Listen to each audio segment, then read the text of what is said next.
Hello అండి అందరికీ. ఈరోజు వీడియో రాయగడ మజ్జిగైరమ్మ. ఇది ఆంధ్ర ఒరిస్సా బోర్డర్ మధ్యలో ఉంది. ఈ రెండు రాష్ట్రాలతో పాటుగా తెలుగు రాష్ట్రమైన మరో రాష్ట్రం తెలంగాణ, అటు ఛత్తీస్గఢ్, ఈ రెండు రాష్ట్రాల వాళ్ళు కూడా భక్తులు నిత్యం ఇక్కడ దర్శనార్థం వస్తూ ఉంటారు. అయితే ఈ ప్రాంతాన్ని చాలామంది రాజులు పరిపాలించేవారంట. అందులో భాగంగా 15వ శతాబ్దంలో రాజా విశ్వనాథ్ దేవ్ తన పరిపాలనలో భాగంగా ఒక కోటను నిర్మించుకున్నాడంట. ఆ కోటకు మధ్య భాగంలో ఒక రూములో అమ్మవారిని ప్రతిష్ఠించుకొని పూజలు చేస్తూ ఉండేవాడంట. అతనికి 108 మంది రాణులు భార్యలుగా ఉండేవారంట. అతను మధ్య గదిలో ఉంచుకోవడం వలన అమ్మవారికి మజ్జిగైరాణి అని పేరు వచ్చిందంట. ఆ ప్రాంతంలో తెలుగు ప్రజలు ఎక్కువగా ఉండడం వలన కాలక్రమేణా దానికి మజ్జిగైరాణిని మజ్జిగౌరేరు మారినదంట. కళింగ చారిత్రక కథనం ప్రకారం 1538వ సంవత్సరంలో గోల్కొండ పాలకుడైన ఇబ్రహీం కుతుబ్ షా సేనాధిపతి రుతుగ్ ఖాన్ విశ్వనాథ్ దేవ్పై దండెత్తడం జరిగిందంట.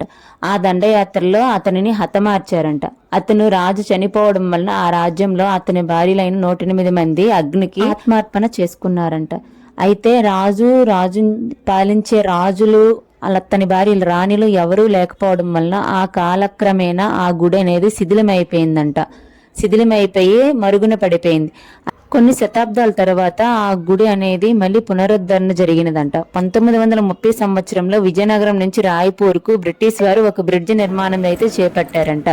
అయితే అమ్మవారి గుడి ఉన్న ప్రాంతంలో జంజావతి నది ఉంది. ఆ నది పైన నిర్మాణం జరిగినప్పుడు ఎన్నిసార్లు ఎంత ప్రయత్నించినా నిర్మాణం అనేది కూలిపోతూ ఉండేదంట.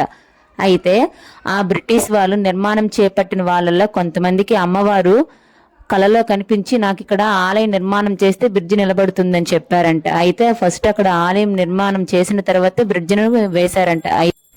అలా 2 రాష్ట్రాలే కాదండి, 4 రాష్ట్రాలు చుట్టుపక్కల ప్రాంతాల వారు నిత్యం దర్శనమిస్తూ ఇక్కడ కాళ్ళు చేతులు మొండెం ఏమీ ఉండకన్నా ఒక్క మొహం మాత్రమే ఉంటుంది. ఎందుకంటే అప్పట్లో అమ్మవారికి కొంతమంది దుండుగులు కాళ్ళు చేతులు నరికి పడేశారు. అవి ఒక్కొక్క ప్రాంతంలో ఉన్నాయి. అక్కడ ఒక గుడిలా మాదిరిగా ఏర్పాటు చేశారు.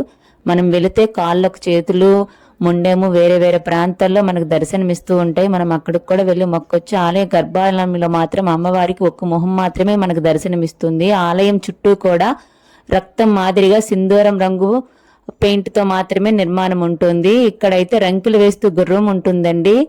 ఆ అమ్మవారు నైట్ టైము ఆ గుర్రం మీద ఆ ప్రాంతంలో తిరుగుతూ ఉంటారని ఆ పురాణాల ప్రకారం మనకైతే చెప్తూ వస్తూ ఉన్నారు. అయితే మేము ట్రైన్ రాకముందు వెళ్ళాం కనుక దర్శనం అయితే ఫ్రీగా అయింది. ఎవరైనా వెళ్ళాలి అనుకుంటే ట్రైన్ కన్నా ముందు వెళ్తే ఫాస్ట్ గా దర్శనం అయితే అయిపోతుంది. అమ్మవారు గిరిజనులకు ఇంటి ఎలవేలుగా పేరు పొందారు. ఆ ప్రాంతంలో అమ్మవారు గ్రామ దేవతగా ప్రసిద్ధి చెందారు. అమ్మలగన్న అమ్మ మజ్జిగైరమ్మ. నా వీడియో మీకు నచ్చినట్లయితే లైక్ చేయండి, షేర్ చేయండి, సబ్స్క్రైబ్ చేయండి. అయితే ఈ టెంపుల్కి వెళ్ళే వాళ్ళు ప్రకృతిని ఆస్వాదించవచ్చు. ఎందుకంటే చుట్టూ పచ్చని పొలాలు, పైర్లు, అలాగే చెట్టులు, కొండలు, కోనలు ఉంటాయి. దగ్గరలో ఒక 7 కిలోమీటర్స్ దగ్గరలో రోడ్ బ్రిడ్జ్ ఉంటుంది. ఇంకా దర్శించుకోవాల్సిన దేవాలయాలు చాలా ఉన్నాయి. ఇక్కడ రాజులు పరిపాలించడం వలన ఇక్కడ మందిరాలన్నీ డిఫరెంట్గా ఉంటాయండి. ఇక్కడ అర్చకత్వం చేసేవాళ్ళు ఒరిస్సా పండితులు, వాళ్ళు కూడా అక్కడ గిరిజనుల మాదిరిగా